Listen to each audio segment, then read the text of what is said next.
Welcome to the Deep Dive. Today, we're looking at something you carry around every single day, something fundamental, your name. That's right. We've got a fascinating stack of sources here that dive into the hidden power, supposedly locked within your first name and your surname. Yeah, they suggest it's way more than just a label for, administrative stuff. Much more.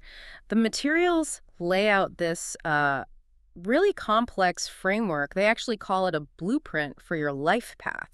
So our mission today is to unpack this system. The sources call it Namenology. Mm-hmm.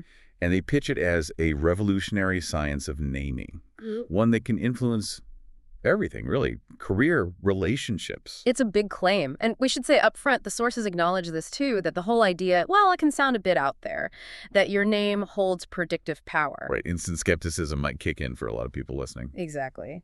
So for this deep dive, we're sort of inviting you, as the sources suggest, to maybe just park the disbelief for a bit. Keep an open mind, basically. Yeah, just to see the internal logic they're presenting. Okay, let's get into it then. What is Namenology, according to these sources? You said it's a framework, but they also call it a fusion science. That's the term they use, yeah, fusion science. It's described as a strategic combination of three traditional fields. Okay, which fields are we talking about? It brings together numerology, astrology, and astronomy. Right, okay. Numerology, astrology, astronomy. How do they fit together in this model? What does each one do? Well, think of it like layers. Astronomy is the base layer. It gives you the hard data, the fixed points, the actual positions of stars, planets at specific moments in time. So the unchanging cosmic background, the physical reality. Precisely. It sets the stage, the fixed celestial environment. Okay, then what? Then astrology comes in. It takes that astronomical data and interprets it. It translates those positions into, planetary influences, energy signatures, they call them. Influences that relate to personality, potential, that kind of thing. Yeah, traits, attitudes, maybe challenges. It's the map of the forces supposedly acting on you based on that cosmic snapshot. Got it. Astronomy provides the what, astrology, the what it means. Where does numerology come in? That seems key if we're talking about names. It absolutely is. Numerology is the engine, the conversion mechanism. It takes the letters of your name, your first name, your surname. Assigns numbers to them. Right. Assigns numerical values. And then it analyzes those numbers against the backdrop of the astrological map. Ah, I see. The claim is that the specific numerical vibration in your name has to either harmonize or clash with those planetary forces from your birth chart. Okay, that's complex. Now, the sources get really optimistic here. They talk about this knowledge being a chance for, real positive change. For you, for your family. They do. It's presented as quite empowering. What kind of changes are we talking about? Is it just predicting stuff, or does it give you something to work with? Actionable insights? The claim is that it's highly specific. That vibrational energy from your name, it's said to align you with certain outcomes and maybe push you away from others. Like what, specifically? Well, career trajectory, for instance, suggesting fields where your name's vibration might naturally lead to success. Or financial stability, pointing out potential blocks, or maybe where things might flow more easily. Wow. And relationships, too. Personal life. Yes, that's in there, too. The vibration supposedly influences who you're compatible with, which names have complementary energy for, long-term harmony. Okay. It even mentions potential predispositions towards certain health issues. The core idea is that your name isn't static. It's like a continuous sound frequency, constantly resonating and affecting you, physically, metaphysically. That's a massive claim, tying your identity, your given name, directly to your destiny. It is. Now, the authors must know this sounds, unbelievable to many. How do they tackle that skepticism? The idea that something as basic as a name could have that much power? They try to head it off using history, essentially. They draw parallels. Parallels to what? They argue that our disbelief today about names is just like historical disbelief about things we now take completely for granted. Ah, okay. Like saying, people used to think X was impossible too. Exactly that. They give examples like, centuries ago, who would believe humans could fly, explore the globe in planes, or even leave Earth for the moon? Right, that would sound like magic. Or communicating face-to-face instantly across the world. Satellites, mobile phones, computers, total fantasy back then. Or even just traveling long distances quickly, high-speed trains, cars. So the argument is Just because we don't understand the mechanism now doesn't mean it's not real. That's the core of it. They wrap it up with that central idea. That which we do not know is not necessarily impossible. It's a call to question our assumptions about what's possible. Okay, that's a philosophical state, but let's get practical. The mechanics of this specific system, they make a point of calling it Thai-Asian numerology.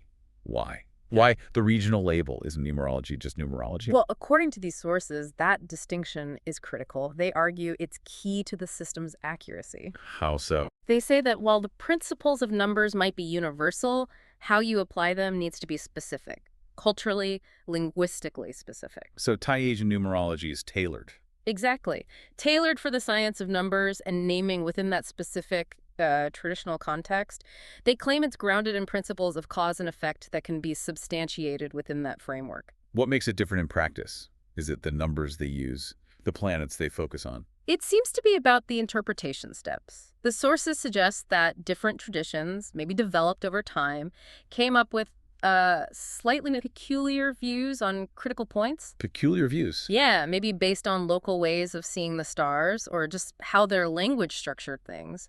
This Thai-Asian system claims its approach is stricter, more focused on a clear, substantiable link between the name, the number, and what happens in life. Okay. But hang on, wouldn't most established numerology systems claim their method is the accurate one within their own tradition? Why emphasize that other systems might be off? It almost sounds a bit defensive. That's a fair point.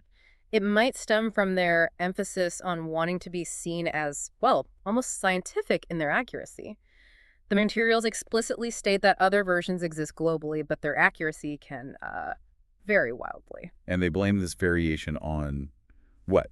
Mistakes in calculation. Essentially, yes. Disagreements or variations in 3 really critical interpretation steps. Steps that this Thai-Asian system claims to have nailed down definitively for its context. Okay, this is important. Let's break those 3 steps down. Where can things go wrong, according to them? What's the first potential issue? The first variable they highlight is the interpretation of the planets. Different traditions globally might see the influence of, say, Mars or Venus slightly differently. Right. One might see Mars purely as aggression. Another might include drive or initiative. Exactly.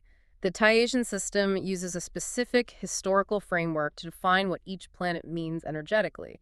They argue if you get that starting interpretation wrong, the whole name analysis built on it will be flawed. Makes sense. Garbage in, garbage out, basically. That's the second critical variable. The second is how the planets relate to specific numbers. Okay, so you've defined Venus's energy. Now, which number represents that energy? 1. 6. Ah, the correlation. Yes. That assignment, which number aligns with which planet, is apparently a big point of debate across different numerology schools. If that link is arbitrary or based on, shaky historical connections, Then the whole system breaks down again. right. This system claims its specific planet number assignments are based on substantiated principles within its tradition. Okay, planetary interpretation, planet number correlation. What's the third crucial step? This feels like the most fundamental one. It is. It's the conversion process of numbers to alphabets. This is where your actual name finally enters the calculation. Assigning numbers to letters, like A1, B2, etc. Precisely. But the sources stress this isn't universal. Different languages, different scripts often need their own specialized charts for it to be accurate. Oh, of course. A system built for the Roman alphabet might completely mess up if you apply it directly to, say, a name written in Thai script, or Arabic, or Cyrillic. Exactly.